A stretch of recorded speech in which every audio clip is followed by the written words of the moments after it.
ಎಲ್ಲ ಪತ್ರಕರ್ತ ಬಂಧುಗಳಿಗೆ ನಮಸ್ಕಾರ ಮತ್ತು ಬೆಳಗಿನ ಶುಭಾಶಯಗಳು. ನಾವು ನಿಟ್ಟೆ ಇನ್ಸ್ಟಿಟ್ಯೂಟ್ ಆಫ್ ಕಮ್ಯುನಿಕೇಷನ್ ಸಂಸ್ಥೆಯಿಂದ ಇವತ್ತು ಪತ್ರಿಕಾಗೋಷ್ಠಿಯನ್ನು ಉದ್ದೇಶಿಸಿ ಮಾತನಾಡಲಿಕ್ಕೆ ಬಂದಿದ್ದೇವೆ. ನಾವು ಏಪ್ರಿಲ್ 28 ಮತ್ತು 29ರಂದು ಅಂತಾರಾಷ್ಟ್ರೀಯ ಮಾಧ್ಯಮ ಸಮಾವೇಶ ಇಂಟರ್ನ್ಯಾಷನಲ್ ಮೀಡಿಯಾ ಕಾನ್ಕ್ಲೇವ್ ಅನ್ನುವಂಥ ಒಂದು ಕಾರ್ಯಕ್ರಮವನ್ನು ನಾವು ಹಮ್ಮಿಕೊಂಡಿದ್ದೇವೆ. ನಾನು ಡಾಕ್ಟರ್ ನೇಸರ ಕಾಡನಕುಪ್ಪೆ, ಸಹ ಪ್ರಾಧ್ಯಾಪಕ, associate professor, Nitte institute of communication. ನನ್ನ ಜೊತೆಗೆ ನಮ್ಮ ಕಾಲೇಜಿನ ಮುಖ್ಯಸ್ಥರಾದ ಡಾಕ್ಟರ್ ಮೌಲ್ಯ ಬಾಲಾಡಿ, ಮುಖ್ಯಸ್ಥರು, ಅಸೋಸಿಯೇಟ್ ಪ್ರೊಫೆಸರ್ ನಮ್ಮ ಜೊತೆ ಇದ್ದಾರೆ. ಮೌಲ್ಯ ಬಾಲಾಡಿ ಅವರ ಪಕ್ಕದಲ್ಲಿ ಬಲಭಾಗದಲ್ಲಿ ಡಾಕ್ಟರ್ ಅನೀಶಾ, ಸಹ ಪ್ರಾಧ್ಯಾಪಕರು, associate professor, Nitte institute of communication, ಅವರು ಈ ಕಾರ್ಯಕ್ರಮದ ಸಂಚಾಲಕರು. ನನ್ನ ಎಡಭಾಗದಲ್ಲಿ ಜಯಂತ್ ಕೊಡ್ಕಾಣಿ ಅವರು ಹಿರಿಯ ಪತ್ರಕರ್ತರು, ಜೊತೆಗೆ ನಮ್ಮ ಸಂಸ್ಥೆಯ ಪ್ರೊಫೆಸರ್ ಇನ್ ಪ್ರಾಕ್ಟೀಸ್. ಈ ಒಂದು ಮಾಧ್ಯಮ ಗೋಷ್ಠಿಗೆ, ಪತ್ರಿಕಾಗೋಷ್ಠಿಗೆ ತಮ್ಮೆಲ್ಲರಿಗೂ ನಾನು ಸ್ವಾಗತವನ್ನು ಬಯಸ್ತಾ ಇದ್ದೇನೆ. ನಾನು ನಮ್ಮ ಮುಖ್ಯಸ್ಥರಾದ ಡಾಕ್ಟರ್ ಮೌಲ್ಯ ಬಾಲಾಡಿ ಅವರಿಗೆ ಈ ಒಂದು ಸಮಾವೇಶವನ್ನು ಕುರಿತು ವಿವರಿಸಬೇಕು ಅಂತ ಮನವಿ ಮಾಡ್ಕೊಳ್ತಾ ಇದ್ದೇನೆ. ಮೇಡಮ್, ನಿಮಗೆ. ನಮಸ್ಕಾರ.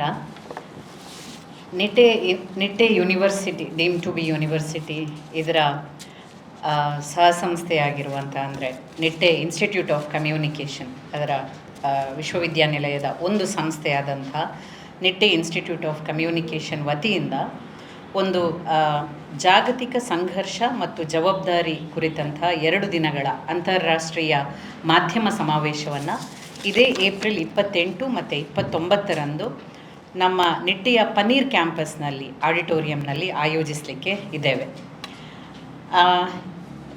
ಪ್ರಚಾರದಿಂದ ಶಾಂತಿಯವರೆಗೆ ಅನ್ನುವ ಒಂದು ಥೀಮನ್ನು ಇಟ್ಕೊಂಡು ಜಾಗತಿಕ ಸಂಘರ್ಷಗಳಲ್ಲಿ, ಅಂದರೆ ಈಗ ಏನು ನಡೀತಾ ಇದೆ, ಯುದ್ಧದ ವಾತಾವರಣ ಆಗಿರ್ಬೋದು, ಸಂಘರ್ಷಗಳಿರ್ಬೋದು, ಇಂಟರ್ನ್ಯಾಷನಲ್ ಕಾನ್ಫ್ಲಿಕ್ಟ್ಸ್ಗಳಿರ್ಬೋದು, ಇದರಲ್ಲಿ ಮಾಧ್ಯಮದ ಜವಾಬ್ದಾರಿ ಏನು ಅನ್ನುವ ಒಂದು ಮರುಚಿಂತನೆಯನ್ನು ಮಾಡುವಂಥ ನಿಟ್ಟಿನಲ್ಲಿ ಈ ವಿಷಯದ ಅಡಿಯಲ್ಲಿ ಈ ಕಾರ್ಯಕ್ರಮವನ್ನು ನಡೆಸಲಿಕ್ಕಿದ್ದೇವೆ.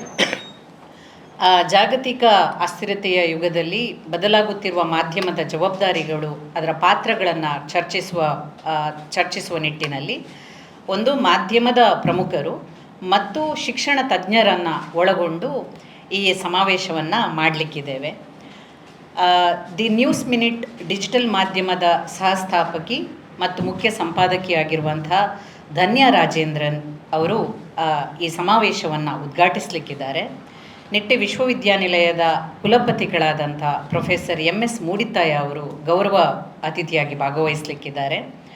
ಅದಾದ ತಕ್ಷಣ ಅಮೆರಿಕದ ಕಾನ್ಸಸ್ ಸ್ಟೇಟ್ ಯೂನಿವರ್ಸಿಟಿಯ AQ Miller School of Media and ಕಮ್ಯುನಿಕೇಷನ್ನ ಮಾಜಿ ನಿರ್ದೇಶಕರು, ಸಹ ಪ್ರಾಧ್ಯಾಪಕರು ಆದಂಥ ಡಾಕ್ಟರ್ ನಿಖಿಲ್ ಮೋರೋ ಅವರು ದಿಕ್ಸೂಚಿ ಭಾಷಣವನ್ನು ಮಾಡಲಿಕ್ಕಿದ್ದಾರೆ.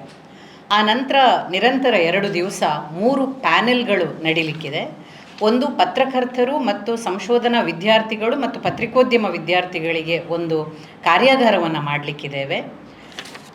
ಸಮಾರೋಪ ಸಮಾರಂಭದಲ್ಲಿ ಮೀಡಿಯಾ ಎಕ್ಸಲೆನ್ಸ್ ಅವಾರ್ಡನ್ನು ಮೊದಲ ಬಾರಿಗೆ ನಿಟ್ಟೆ ಇನ್ಸ್ಟಿಟ್ಯೂಟ್ ಆಫ್ ಕಮ್ಯುನಿಕೇಷನಿಂದ ಕೊಡ್ತಾ ಇದ್ದೇವೆ. ಕಳೆದ 4 ವರ್ಷದಿಂದ ನಾವು ಈ ಕಾನ್ಫರೆನ್ಸನ್ನು ಮಾಡ್ತಾ ಇದ್ದೇವೆ. ಈ ಸಾರಿ ಕಾನ್ಕ್ಲೇವ್ ಅನ್ನೋ ಒಂದು ಕಾನ್ಸೆಪ್ಟನ್ನು ಇಟ್ಕೊಂಡು ಪ್ಯಾನೆಲ್ ಡಿಸ್ಕಷನ್ಗಳನ್ನು ಮಾಡ್ತಾ ಇದ್ದೇವೆ. ಸಮಾರೋಪ ಸಮಾರಂಭದಲ್ಲಿ ಹಿರಿಯ ಪತ್ರಕರ್ತರಾದಂಥ ಚಿದಂಬರ ಬೈಕಂಪಾಡಿಯವರಿಗೆ ಈ ಬಾರಿಯ ಮೀಡಿಯಾ ಎಕ್ಸಲೆನ್ಸ್ ಅವಾರ್ಡನ್ನು ಕೊಡ್ತಾ ಇದ್ದೇವೆ. ಹಾಗೆ ಪ್ಯಾನೆಲ್ಗಳ ಬಗ್ಗೆ ಯಾರ್ಯಾರು ಬಂದು ಅತಿಥಿಗಳು ಪ್ಯಾನೆಲ್ಗಳನ್ನು ನಡೆಸ್ಕೊಡ್ಲಿಕ್ಕಿದ್ದಾರೆ, ಕಾರ್ಯಾಗಾರವನ್ನು ಯಾರು ನಡೆಸ್ಕೊಡ್ಲಿಕ್ಕಿದ್ದಾರೆ ಅನ್ನೋದರ ಬಗ್ಗೆ ಈ ಸಮಾವೇಶದ ಸಂಚಾಲಕರಾದಂಥ ಡಾಕ್ಟರ್ ಅನೀಶಾ ಅವರು ನಿಮಗೆ ವಿವರಣೆಯನ್ನು ನೀಡಲಿಕ್ಕಿದ್ದಾರೆ.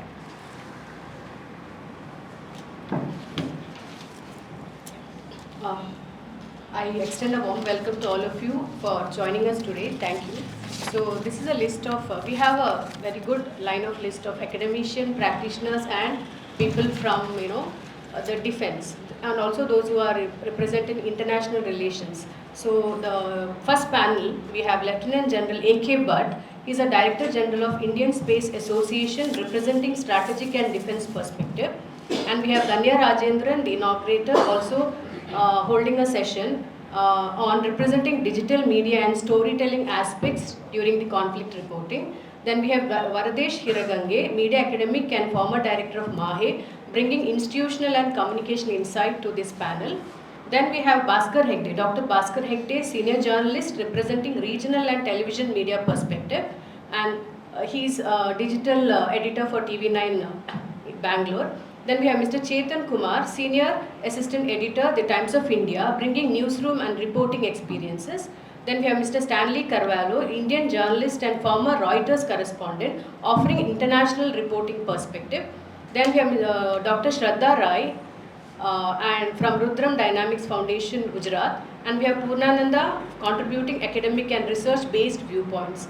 Also, we have Dr. Vignesh Ram from International Studies, MAHE, representing media education and interdisciplinary approach. So, all this we have chosen very wisely because we wanted perspective from all, media, academics, and also people who are in defense and international relations, so that we can do justice to our discussion. Then we also have a workshop for journalists and for journalism and media students on understanding misinformation, deepfakes and fake news in conflict reporting. The resource person for this is Kumar S., independent journalist and media consultant. So he would be giving a practical insight into identifying misinformation, tools for fact checking and verification, also understanding the emerging digital threats in media. So in this panel would be for 2 days. First day we have panel 1 in the morning and panel 2 in the afternoon. Third day we have panel and the workshop, and it will be concluded by valedictory. Thank you. ಮೊದಲನೇ ದಿವಸ ಮಧ್ಯಾಹ್ನ ಅಂದರೆ ಮಧ್ಯಾಹ್ನದ panel ಆದ ನಂತರ ಒಂದು ಕಾಂಪಿಟೇಷನನ್ನು ಕೂಡ conduct ಮಾಡಿದ್ದೀವಿ, ಪೋಸ್ಟರ್ ಪ್ರೆಸೆಂಟೇಷನ್ ಅಂತ. ಅಂದರೆ ರಿಸರ್ಚ್ ಸ್ಕಾಲರ್ಸಿಗೆ ಮತ್ತು ಪೋಸ್ಟ್ ಗ್ರ್ಯಾಜುಯೇಷನ್ ಸ್ಟೂಡೆಂಟ್ಸ್ ಯಾರಿದ್ದಾರೆ, ಪತ್ರಿಕೋದ್ಯಮ ಸ್ಟೂಡೆಂಟ್ಸ್ ಯಾರಿದ್ದಾರೆ, ಮತ್ತು ಹ್ಯುಮ್ಯಾನಿಟೀಸ್ಗೆ ಸಂಬಂಧಪಟ್ಟ, ಅಂದರೆ ಇದು ಇಂಟರ್ನ್ಯಾಷನಲ್ ರಿಲೇಷನ್, ಪೊಲಿಟಿಕಲ್ ಸೈನ್ಸ್ ಮತ್ತು ಮೀಡಿಯಾಕ್ಕೆ ಸಂಬಂಧಪಟ್ಟ ಸಬ್ಜೆಕ್ಟ್, ತುಂಬ ಬ್ರಾಡರ್ ಸಬ್ಜೆಕ್ಟ್ ಆಗಿರೋ ಕಾರಣ ಎಲ್ರಿಗೂ ಓಪನ್ ಇಟ್ಟಿದ್ದೇವೆ. ಆ ಕಾಂಪಿಟೇಷನಲ್ಲಿ ಕೂಡ ರಿಸರ್ಚ್ ಸ್ಕಾಲರ್ಸ್ ಮತ್ತು ಪೋಸ್ಟ್ ಗ್ರ್ಯಾಜುಯೇಷನ್ ಸ್ಟೂಡೆಂಟ್ಸ್ ಪಾರ್ಟಿಸಿಪೇಟ್ ಮಾಡ್ಬೋದು. ಬೆಸ್ಟ್ ಪೋಸ್ಟರ್ ಪ್ರೆಸೆಂಟೇಷನ್ಸ್ಗೆ ಕೂಡ ಅವಾರ್ಡನ್ನು ನಿಗದಿ ಮಾಡಿದ್ದೇವೆ.